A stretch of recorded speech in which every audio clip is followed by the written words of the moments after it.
Explanation of the Hadith on the Al-Aqaba Pledge. Let us go back to the night of Al-Aqaba, where the Prophet Muhammad, peace be upon him, said to his companions, "Swear allegiance to me for not associating anything with Allah, not stealing, not committing illegal sexual intercourse, not killing your children, not accusing the innocent, and not being disobedient in good deeds." This hadith, narrated by Ubadah bin as-Samit, may Allah be pleased with him, highlights the core responsibilities of a believer. The Prophet Muhammad, peace be upon him, gathered his companions and called them to a pledge of allegiance. This wasn't merely a verbal agreement, it was a solemn commitment to uphold the values of Islam. He asked them to pledge for 6 key principles: not to join anything in worship along with Allah. This is the essence of our faith, Tawheed, the oneness of Allah. Worship is reserved for Allah alone. Shirk, or associating partners with Allah, is the gravest sin. This pledge reminds us to cleanse our hearts of any attachment to false deities or reliance on others besides Allah, not to steal. Islam places a strong emphasis on trustworthiness and justice. Stealing violates both personal and societal trust. It disrupts the harmony of a community and undermines the ethical foundation of society. Not to commit illegal sexual intercourse. Chastity and the sanctity of relationships are central to our religion. By avoiding unlawful relations, we protect our honor, maintain the purity of society, and strengthen family bonds. Not to kill your children.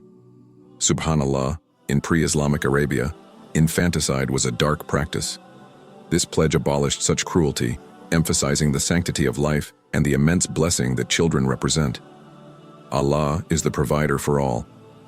Not to accuse an innocent person. Slandering or falsely accusing someone is a grave sin. It damages reputations, causes immense harm, and creates discord. This pledge calls us to be truthful and just in our words and actions. Not to be disobedient when ordered to do good deeds. Unity and righteousness is crucial for the strength of the Muslim community. When leaders or authorities command us to do what is good and just, we are obliged to obey. This nurtures discipline and collective progress.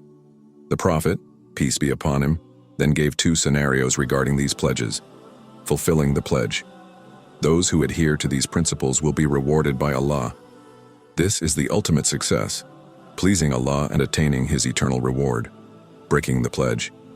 If someone fails and faces punishment in this world, that punishment serves as purification.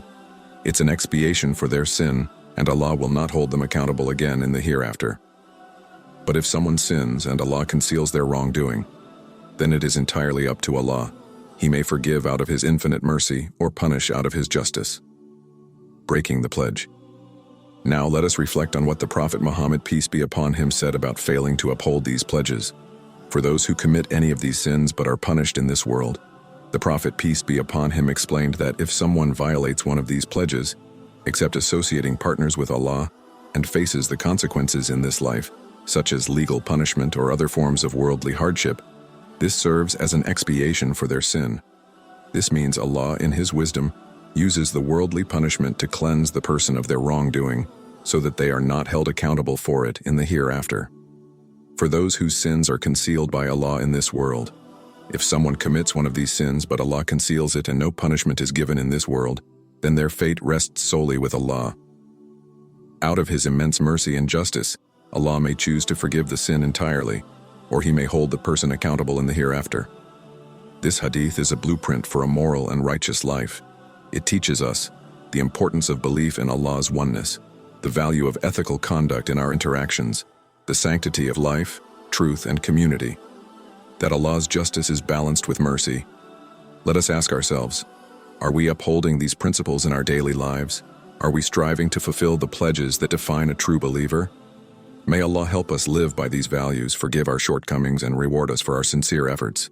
Jazakum Allahu khairan, and may Allah guide us all to what is righteous and good.